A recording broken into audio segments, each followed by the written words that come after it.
চলো আমরা এখন কিছু অঙ্ক করি। আমরা কিছু ফর্মুলা শিখেছিলাম, মনে আছে কিনা দেখি তোমাদের, যে নিচের কোন সংখ্যাগুলো নির্দেশিত সংখ্যা দিয়ে নিঃশেষে বিভাজ্য দেখাবো। তো কোনো একটা সংখ্যা নিঃশেষে বিভাজ্য হবে সেটার ফর্মুলা আছে। যেমন 3 দিয়ে নিঃশেষে বিভাজ্য হবে তখনই যখন ফর্মুলাটা কি হলো, যে সংখ্যাগুলো দেওয়া আছে সেই সংখ্যাগুলোর যোগফল যদি 3 দ্বারা বিভাজ্য হয়। তার মানে এটা যদি যোগ করো, আমরা ধরো 27, আমরা যদি 27কে যোগ করি তাহলে 1 যোগ 7 যোগ 3 কত, 10, 11। 11 কি 3 দ্বারা বিভাজ্য? না, তার মানে এটা 3 দ্বারা নিঃশেষে বিভাজ্য নয়। এখন দেখো 1 আর 3, 1 যোগ 8 যোগ 3 কত আসতেছে? 12। এটা 3 দ্বারা ভাগ করা যায়, 3 4 12, 12কে 3 দ্বারা বিভাজ্য হয়, তার মানে এটা 3 দ্বারা বিভাজ্য। ঠিক একইভাবে যদি 5, 4, 6 যদি আমরা যোগ করি তাহলে হচ্ছে 10, 15, 15 3 দ্বারা বিভাজ্য, এটা 3 দ্বারা নিঃশেষে বিভাজ্য হবে। 9 আর 4 যোগ করলে হয় 13, 13 3 দ্বারা বিভাজ্য না, তার মানে এটা নিঃশেষে বিভাজ্য না।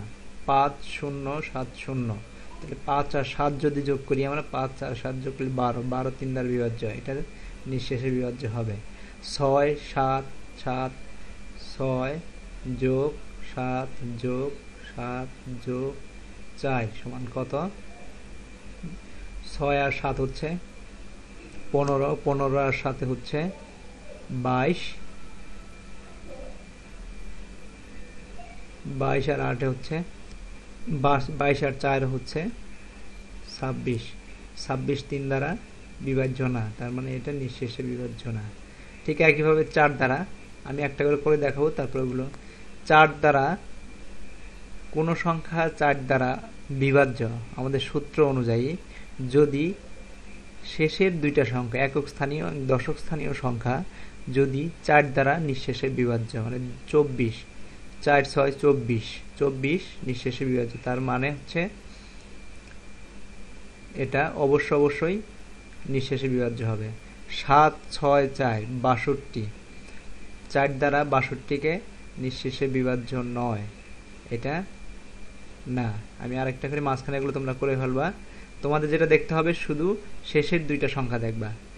দুইটা সংখ্যা যদি 0, 0 হয় অথবা 4 দ্বারা বিভাজ্য হয়, 0কে 4 দ্বারা বিভাজ্য ভাগ করলে 0, তার মানে এটাও বিভাজ্যতা আছে। যেমন 90 যদি 4 দ্বারা বিভাজ্য হয়, যদি 90 কি 4 দ্বারা বিভাজ্য হবে? 4 10 40, 4 20, 80, আর থাকলো 90। আমরা 90কে ভাগ করে দেখি, 90 4 যায় 2 বার, 8, 1, 1, 0, 4 যায় 2 বার, থাকে 2, তার মানে ভাগশেষ 2 থাকে, এটা নিঃশেষে বিভাজ্য হবে না। এভাবে এগুলো তোমরা করে নিবা। 5 দ্বারা বিভাজ্য কোন সংখ্যার শেষে যদি 5 বা 0 থাকে তাহলে সেগুলো অবশ্যই 5 দ্বারা বিভাজ্য হবে। 5 আছে, বিভাজ্যতা আছে। 0 বা 5 আছে, নাই, বিভাজ্য হবে না। 5 আছে, বিভাজ্য আছে। 0 আছে, বিভাজ্য আছে। 5 আছে, বিভাজ্য হবে। 2 না, 5 আছে, বিভাজ্য হবে। ঠিক আছে। 6 দিয়ে বিভাজ্য যদি কোনো সংখ্যা 2 এবং 3 দ্বারা বিভাজ্য হয় তাহলে অবশ্যই 6 দ্বারা বিভাজ্য হবে। 3 এর দ্বারা বিভাজ্য হতে হবে, 4 দ্বারা বিভাজ্য হতে হবে, 2 দ্বারা বিভাজ্য হতে হবে, 3 দ্বারা বিভাজ্য। 2 দ্বারা বিভাজ্য হবে কখন? যখন শেষের সংখ্যাটা 0 অথবা জোড় সংখ্যা হয়, তাহলে 2 দ্বারা বিভাজ্য হবে। একক স্থানীয় সংখ্যা যদি 0 বা জোড় সংখ্যা হয়, এটা জোড় সংখ্যা, এটা 2 দ্বারা বিভাজ্য। ওকে, এটা কি 3 দ্বারা বিভাজ্য?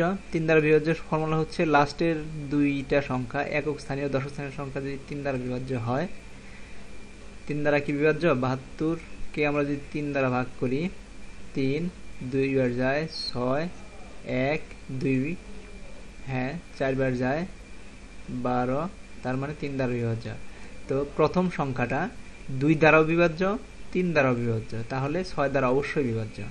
ঠিক একইভাবে তুমি এগুলো দেখবা। আমরা লাস্টেরটা দেখি। এটা 2 দ্বারা অবশ্যই বিভাজ্য, কারণ এটা 2 আছে। 3 দ্বারা বিভাজ্য কিনা, লাস্টের 2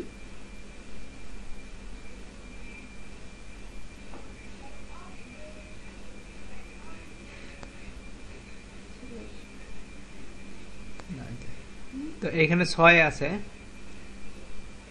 এটার যোগফল আমরা দেখি 3 দ্বারা বিভাজ্য কিনা।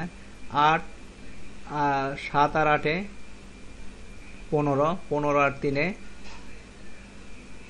হচ্ছে 18, 18 2 20, 20 3 দ্বারা বিভাজ্য না, রাইট। সুতরাং এটা বিভাজ্যতা নাই। ঠিক একইভাবে কাজ করবে। 9 দ্বারা বিভাজ্য কিনা, যদি সবগুলো সংখ্যার যোগফল 9 দ্বারা বিভাজ্য হয় তাহলে সেটা 9 দ্বারা বিভাজ্য হবে। আমরা এটা দেখি 1 2 6, 1 2 6, তার মানে হচ্ছে 9।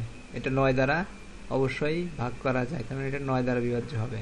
তারপর লাস্ট একটা দেখি, অন্যগুলো দেখবা, সবগুলো যোগ করে দেখবো যদি 9 দ্বারা ভাগ করা যায় যোগফলকে, তাহলে এটা 9 দ্বারা অবশ্যই বিভাজ্য হবে। হ্যাঁ, 8 আর 1 যোগ করলে হচ্ছে 9, 9 দ্বারা বিভাজ্য, তার মানে যাবে। তো এটা দেখি 2 1 8 4, 2 যোগ 1 যোগ 8 যোগ 4, তার মানে হচ্ছে 10 15, 15। এটা কি 9 দ্বারা ভাগ করা যায়? না, কারণ 15কে 9 দ্বারা ভাগ করলে ভাগশেষ থেকে যায়, সুতরাং এটা বিভাজ্য না। এখন আমরা অন্যটা দেখি, আরেকটা কোশ্চেন দেখি।